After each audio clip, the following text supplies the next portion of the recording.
Hello, hello, everyone. This is Craig Handy, and you're listening to the Handyman Sportscast, the podcast brought to you by none other than me. We have quite a bit to talk about today, so let's go ahead and get started. Whether you love him or hate him, LeBron James is pound for pound one of the greatest current NBA players ever. I know, no shocker there. And yes, I did use the term pound for pound to describe an NBA player. If the UFC and MMA can use it, then so can I. Anyways, moving on. It appears that Mr. James has broken one of Michael Jordan's postseason records, according to BleacherReport.com. For the 74th time in his amazing career, he has gone over the 25-5 plateau in the playoffs. What do these numbers mean, you might be asking? It means that he has recorded at least 25 points, 5 rebounds, and 5 assists in a game. In Monday night's victory over the Pacers, LeBron James would score 32 points, 10 rebounds, and have 5 assists. The interesting part of this is how long it took for both of these men to reach such a feat. James did it in his 151st playoff game, while Jordan got his last one on May 31st, 1998, which was his 173rd playoff game. That's pretty impressive regardless of how you feel about either LeBron James or Michael Jordan. Both of them are amazing athletes, always have been and always will be. Now, I do realize that there will be some of you out there that will say LeBron is now surpassed Jordan, that he is now better than Jordan.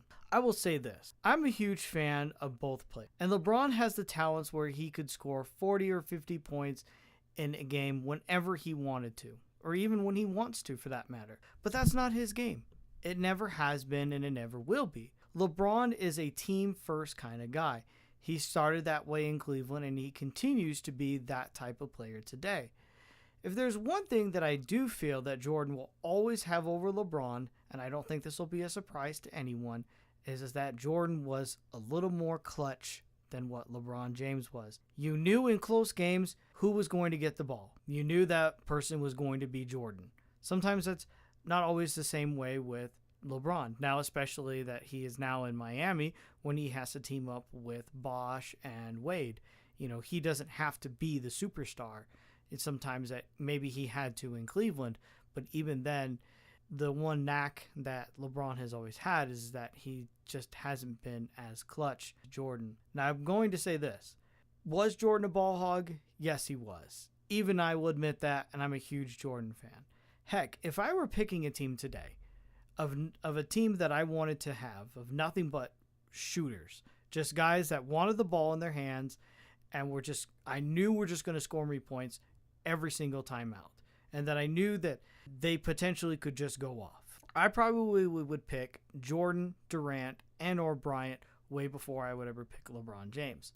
But, however, since I did say that LeBron is more of a team player, if I were picking a team where I wanted a captain, a leader, or a great teammate, James would always be my top pick. Because again, LeBron James, he's going to come in there and he knows what's best for the team. He knows what's best for the team is that not only is it important for him to score, but he has to make sure that the rest of his teammates around him are doing their job. Michael Jordan, he was just a fierce competitor. You know, he went on that basketball court, and the second he got on that court, you knew something special was going to happen with him.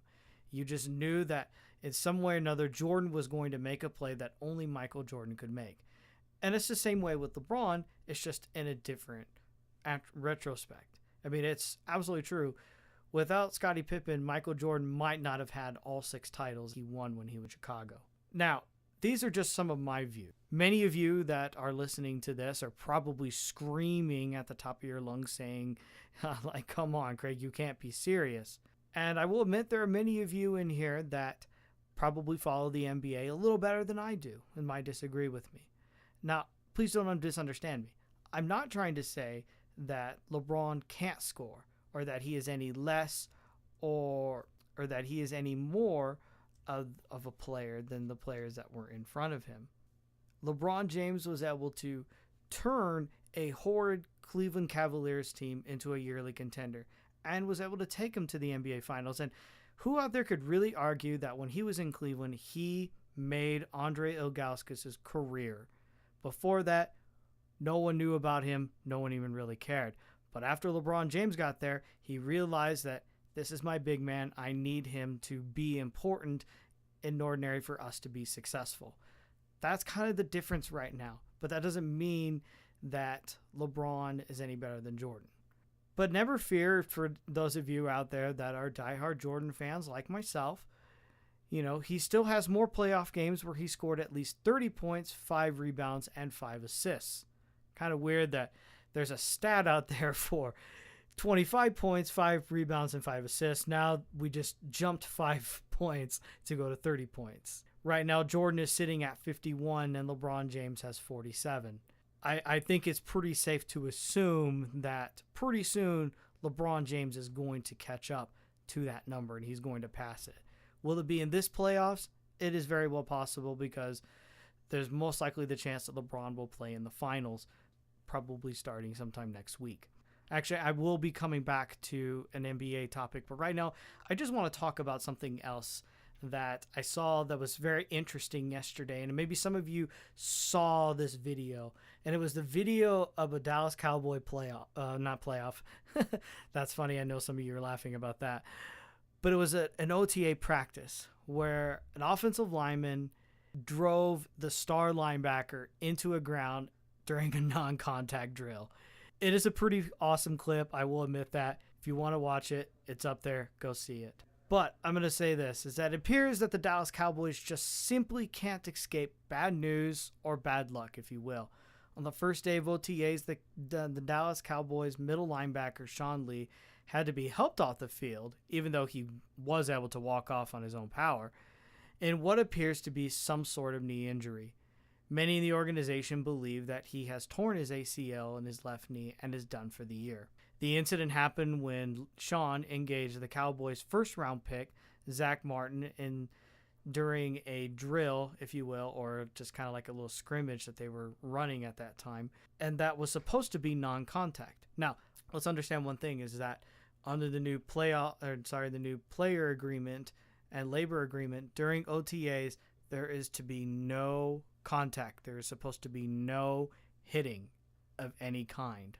So when Lee came up to Martin during the drill, Martin blocked Lee to the ground, which obviously pretty much upset Sean, and you can actually listen to the video and you can kind of hear him drop the F-bomb when he's sitting on the ground. Again, I can't say I necessarily blame him. After the incident, both Martin and Coach Garrett commented on the incident. Martin's response is kind of confusing in my mind. When you read it, he didn't quite understand that was such a big deal, or someone most likely told him within the organization to just say as little as possible. Here's what Martin had to say after this incident. I don't really know what happened. 2 guys playing hard, running to the ball. So we'll see what happens, Martin told the Dallas Morning News. It sucks to see someone go down. It happens, and I can only hope for the best. That last part gets me. It happens, and I can only hope for the best. Yes, injuries do happen in football. That's not the part that I'm laughing about. But it says, you can only hope for the best? Really? You just took out a teammate in a non-contact drill, Zach.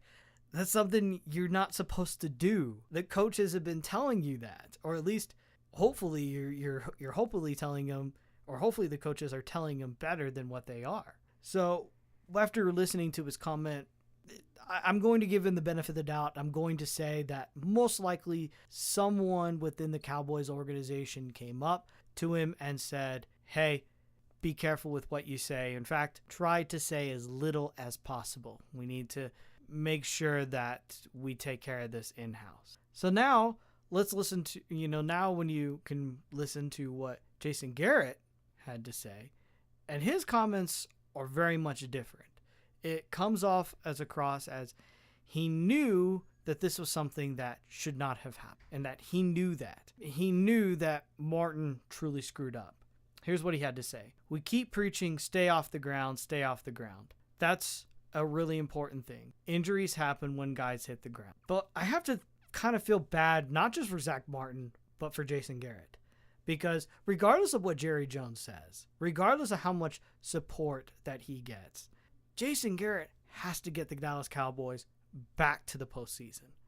him and Tony Romo and that offense, they have to lead that team. Dallas's defense was one of the worst defenses last year in the NFL, and right now it doesn't really look like much will change. I mean, you can't really go much further than the bottom. So there's only times that you can move up. But again, you have to go back to filling for Jason Garrett, because regardless of what Jerry Jones says, the man is on the hot seat.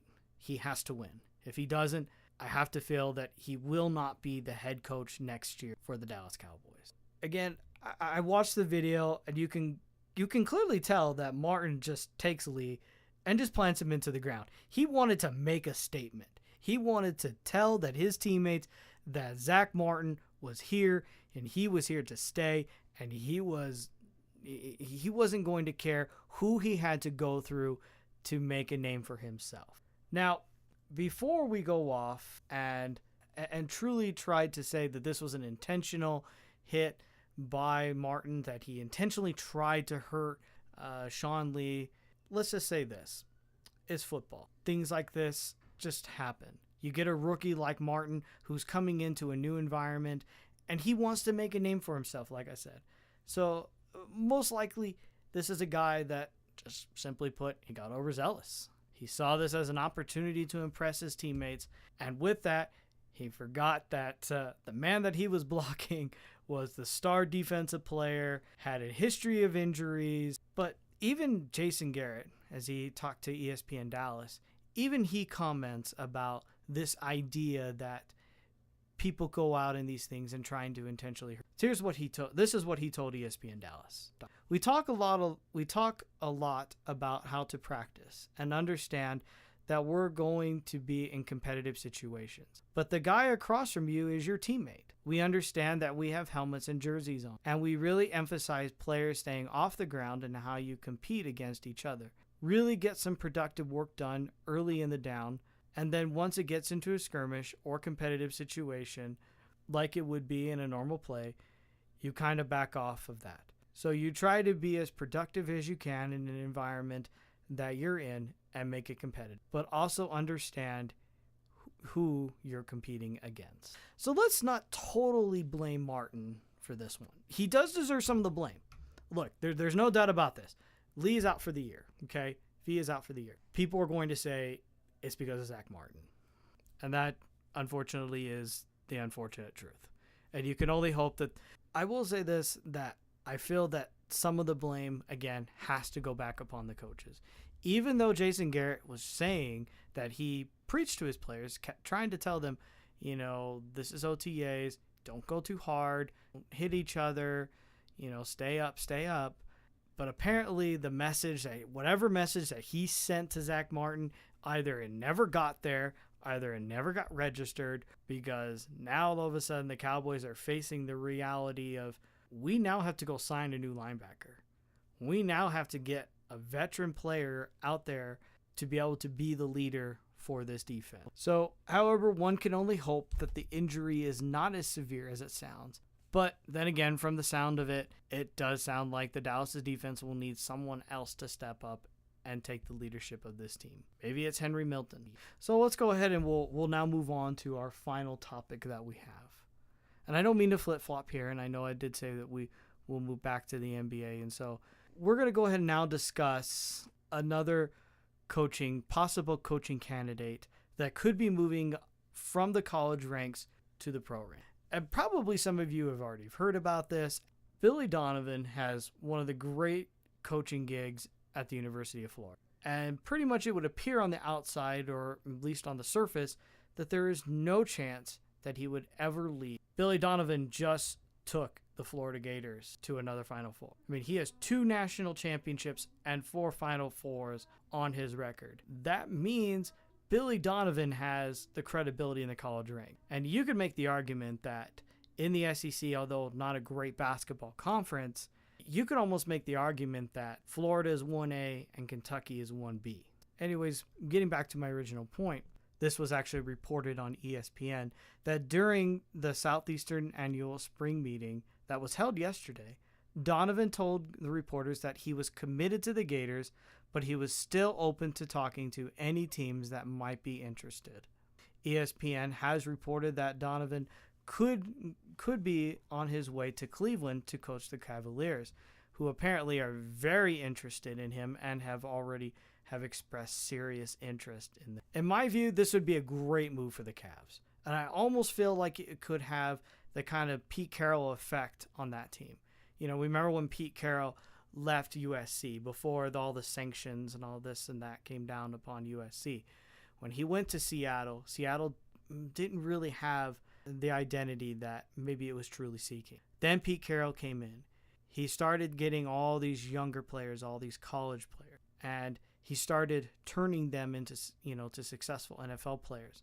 The reason is because, he knew how to reach those players. He knew how to talk to those players. He knew how to relate to those players. These guys were new. So he said, I'm new, you're new, let's work together. And getting back to it, I feel that same thing could happen with Billy Donovan. If he goes to a place like Cleveland, if he goes there, he gets a young team, he can say, guys, I understand, I know what it is you're going through. And now I'm here to help you become to become the men that your college coaches were trying to get you to be. Obviously, Billy Donovan hasn't even said that he's leaving. He's just saying that I'm interested, basically. I'm interested in going to the NBA and that the Cleveland Cavaliers have shown interest. However, this isn't the first time that an NBA team has targeted Billy Donovan. Back in 2007, he actually did leave the Gators to try to go coach the Orlando Magic. But then something must have happened. Maybe it just wasn't a fit. Maybe it just didn't feel right to him, whatever it may have been, because a couple of days later, he changed his mind and went back to Gainesville to coach the Gators. So what does this all mean? Again, like I said, not much right now, but it does sound like either he really wants to coach in an NBA team or it's just a dream for him. During the actual event, Donovan made this statement. All I can say is that I love Florida. I'm happy here. The school has been great to me, he said. But at the same point, some of the NBA stuff, as I've said before, is intriguing in a lot of ways. The basketball part of it. That's not to say that I'm unhappy here. That's not the case at all. But when people start getting into forecasting where they're going to be or what they're going to do, I have seen a lot of coaches over the years come out and say, no, I'm not going anywhere. Then all of a sudden they go somewhere and it's like, well, this guy is a complete liar. I don't want to get into that situation. There's been some teams that have called, but that's really it. From what it sounds like to me is that pretty much as soon as an NBA team comes a calling and he really likes the setup, whether it's Cleveland, maybe it's New York, maybe it's Los Angeles, who knows? He's most likely as good as gone. But I have to look at his response, and I have to say this. I give some serious props to Billy Donovan for being able to basically call out many of his fellow coaches, because we've seen it before. We know it happens. Look, Bobby Petrino was coaching the Atlanta Falcons. Not even a few games in, he decides, you know what, this isn't for me. I'm going back. I'm going back to college, so he goes to Louisville. And it's like, okay. But Billy Donovan is just saying here, it's like, look, he didn't lie to them. He didn't say, no, I haven't been contacted by any NBA team. He's saying, no, I have been, and I'm interested, but right now, for the most part, I just haven't found my fit yet. When Donovan does leave, because I have to feel that when the right team does come, he's going to leave Florida. For me, there's nothing wrong with having a dream. And for Donovan, his dream is to coach in the NBA. Just will it be this year or next year? Again, that's just totally up to him. Well, that's all the time I have for this week. Thanks for listening. In the comment section on the Facebook page or on the post that I will leave, please leave your comments, suggestions, critiques, complaints. This is actually a senior project that I'm doing for a class assignment, and so I'm just trying to do this for the first time. This is actually my very first podcast, so as I get good feedback from you guys, those of you that actually take the time to listen to what I have to say, I can grow, I can learn. So please do so. If you want to discuss anything that I didn't talk about today, please do. If you know more information or if there's something that you want to talk about, hey, I love to talk sports. You love to talk sports, I love to talk sports, so come talk to me. I am going to be trying to do this daily. I will be hopefully having my next podcast sometime tomorrow or maybe Friday. We'll have to wait and see. Until then, this is Craig Handy reporting from Rexburg, Idaho, saying good night and hey, go watch a ball game.